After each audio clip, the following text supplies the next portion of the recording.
They only use artificial light.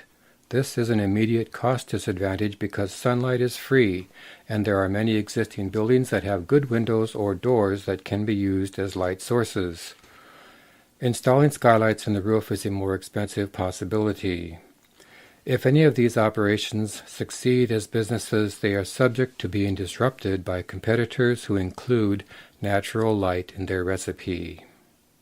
They grow plants with relatively long growth cycles and relatively low nutrient density. Lettuce is an example. It takes 50 to 60 days to grow and has less nutritional value than kale, chard, collards, spinach, and other dark greens. They are too tall. Once you get above shoulder height, you start to need expensive equipment like scissor lifts, which are also dangerous because they are tippy. A commercial-sized facility would probably need several to be productive at a cost of more than $30,000 each.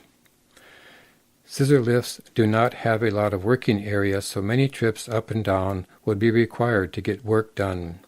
This adds labor cost to the capital cost. At least 2 people would be needed to operate them, one to go up and down in the lift and the other to bring new plants or take away mature plants. There is a lot of idle time in this approach. Too much technology. Some of the vertical farms look more like technology showcases than they do like farms. Complex support systems, complex planting systems, complex feeding systems, and complex monitoring systems may all increase costs faster than they increase revenue.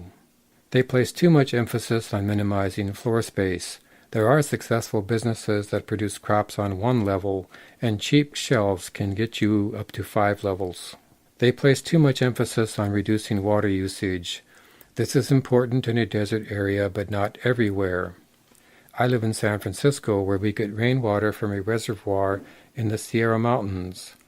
During the worst years of the recent drought, that reservoir was still at 90% of capacity. On the other hand, Los Angeles is in the desert band that runs all the way west to the Sahara Desert. They have a water problem that is compounded by their failure to harvest rain when it does occur.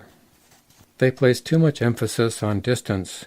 Shipping produce only a few miles is preferable to shipping 1,000 miles, but you don't need to be in the urban core to gain a distance advantage. It makes more sense to be at the edge of the city where land and building costs are less.